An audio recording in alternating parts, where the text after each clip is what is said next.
हर हर महादेव, ओम नमः शिवाय। तर मंडळी, तुम्ही बघत आहात SP किचन कट्टा आणि आज आपण बघणार आहोत महाशिवरात्र स्पेशल अशी उपवासाची थाळी। आज सगळे पदार्थ हे साबुदाणे, भिजलेल्या साबुदाण्याचे आहेत। तर सगळ्यात पहिल्यांदा साबुदाणा वडा बनवणार आहोत आपण। आता साबुदाणा वडा बनवताना 1 वाटी साबुदाणा घेतला, त्यामध्ये साधारणतः 2 बटाटे मी घेतलेले आहेत। तुम्ही बटाटा जितका घालाल, म्हणजे जितका साबुदाणा आहे तितका बटाटा घातला तरीही चालतो। टेस्ट छान येते, क्रिस्प येतो। छान बटाटा कुस्करून घेतलेला आहे, खिसून घेतलेला आहे। त्यानंतर आलं आणि मिरचीची पेस्ट टाकली, चवीनुसार मीठ टाकलेलं आहे। 2 ते 3 चमचे शेंगदाण्याचं कूट घातलेलं आहे।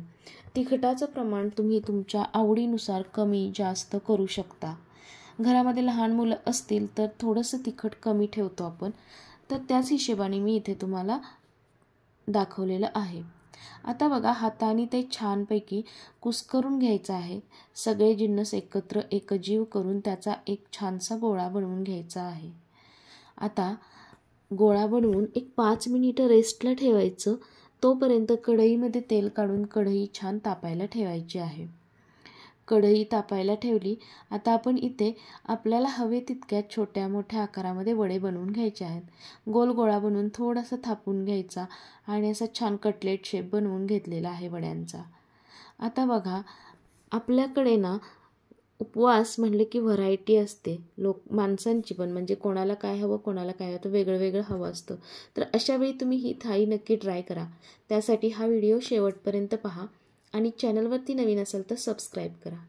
बघा, आता तेलसुद्धा छान तापलेलं आहे। तेल चांगलं तापलं की मगच वडे सोडायचे। मीडियम फ्लेमवरती ठेवायचं आहे गॅस, आणि त्यानंतर वडे छान लालसर क्रिस्पी होईपर्यंत तळून घ्यायचे आहेत। वडे तळताना ते फुटणार नाहीत याची काळजी घ्यायची आहे। तेलाचं काम आहे तर थोडंसं सांभाळूनच करायचं। आता आपले वडे तयार झाले। आता साबुदाण्याचा डोसा आपण तयार करणार आहोत। तर बघा, इथे मी 1 वाटी साबुदाणा घेतला, त्यामध्ये थोडेसे जिरे आणि मिरचीची पेस्ट आता तयार केलेलीच आहे, आलं मिरचीची, तर ती मी 30 टाकलेली आहे। आणि इथे कच्चा बटाटा 1 टाकलेला आहे मध्यम आकाराचा। छान बारीक पेस्ट तयार करून घेतली आणि आता ती एका बाउलमध्ये काढून घ्यायची आहे। आता हे डोसे जे बनवणार आहे ते अगदीच मऊ लुसलुशीत असे होतात, अगदीच नाजूक होतात। त्यांना खूप काळजीपूर्वक उलटपलट करावी लागते। आता पिठाची कन्सिस्टन्सी जी आहे ती व्यवस्थित सेट करून घ्यायची आहे। खूप पातळ करायचं नाही आहे पीठ आणि खूप घट्टसुद्धा करायचं नाही आहे। पातळ झालं तर खूप जास्त प्रमाणात साबुदाणा चिकट होतो आणि मग ते खायला पण चांगले नाहीत लागणार। तर बघा, इथे आपलं मिश्रण तयार आहे। तर ह्यामध्ये पुन्हा 2 चमचे मी इथं शेंगदाण्याचं कूट घातलेलं आहे। शेंगदाण्याच्या कुटाने ना चव आणि बाइंडिंग छान येतं, त्यामुळे आपण उपवासाच्या प्रत्येक पदार्थामध्ये शेंगदाण्याचं कूट हे वापरतोच। आता हे कूट घातल्यानंतर इथे डोसा पॅन आहे तो गरम केला, थोडंसं तूप किंवा तेल लावून घ्या आणि त्यावरती थोडासा पसरून घ्यायचा आहे डोसा। खूप मोठ्या आकारात नाही, छोट्याशाच आकारामध्ये करायचे। अगदी मऊ लुसलुशीत असे हे डोसे तयार होतात। गॅसची फ्लेम जी आहे ती मीडियम टू हाय ठेवायची आहे। आता बघा, इथे बघू शकता कितपत मऊसर झालेला आहे। आता इथे छान अशा आपला डोसा तयार झालेले आहेत। एखादी जाळी जी असते, पुरणाची चाळण किंवा एखादी जाळी असते चपाती, त्याच्यावर ठेवायचं, जेणेकरून ते खाली चिकटून बसणार नाही। आपले डोसे तयार झाले। आता आपण बटाट्याची भाजी उपवासाची बघणार आहोत। उकडलेले बटाटे मी इथं कट करून घेतलेले आहेत। कढईमध्ये तेल किंवा तूप टाका, त्यामध्ये जिरे, तुमच्याकडे उपवासाला चालत असतील तर जिरे टाका, नसतील तर नाही टाकले तर चालतील। जिरे टाकले आणि छान बटाटा फ्राय करून घ्यायचा। त्यावरती मिरचीची, आल्याची पेस्ट टाकायची किंवा लाल जे तिखट असतं नुसती मिरची पावडर तीसुद्धा टाकू शकता। छान बटाटा परतला की 2-3 चमचे शेंगदाण्याचं कूट टाका आणि चवीनुसार मीठ टाकून एक वाफ काढून घ्या। ही भाजी तशीच सुद्धा कोरडी खाऊ शकता, त्याने पोटसुद्धा भरतं, भूक राहते आणि पौष्टिक तर आहेच। आता त्यानंतर बघणार आहोत साबुदाण्याची खिचडी।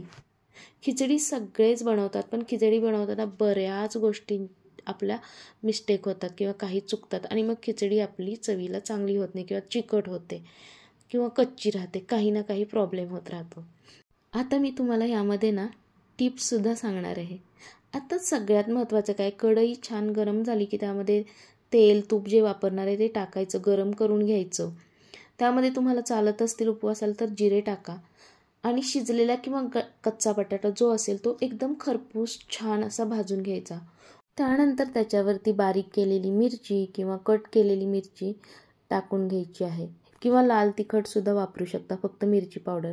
साबुदाणा भिजलेला टाकायचा, छान परतून घ्यायचा. त्यावरती पुन्हा शेंगदाण्याचं कूट टाकायचं, 2-3 चमचे, कमी जास्त तुमच्या आवडीनुसार, चवीनुसार मीठ, चिमूटभर साखर टाकायची, चव छान लागते.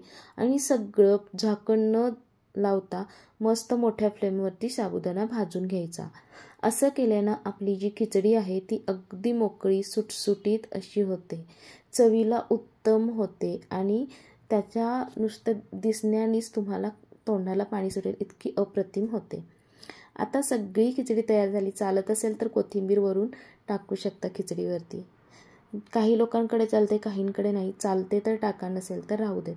आता थाळी बनवायला घेतली. साबुदाण्याचे वडे, डोसे टाकले. हा आहे बटाट्याचा पापड, फक्त बटाटा वापरून बनवलेला आहे. हे आपल्या चॅनलवरती याची रेसिपी मी शेअर केलेली आहे. तुम्हाला पाहायची असेल तर लिंक देते, त्या लिंकवर जाऊन नक्की व्हिडिओ पहा आणि रेसिपी तीसुद्धा ट्राय करा. इथे बटाट्याची भाजी, खिचडीसुद्धा तयार आहे. आता आपण इथे डाळिंबाचे दाणे आणि ताकसुद्धा सोबतीला दिलेलं आहे. रेसिपी कशी वाटली, आवडली असेल तर नक्की चॅनलला लाईक, शेअर, सबस्क्राईब करा. नवीन असाल तर आठवणीने सबस्क्राईब करा. कॉमेंट सेक्शनमध्ये सांगा की थाळी कशी वाटली. येणाऱ्या महाशिवरात्रीला तुम्ही नक्की ट्राय करा आणि तुमचा सपोर्ट आणि आशीर्वाद नेहमी माझ्या पाठीशी असू दे. Thank you so much.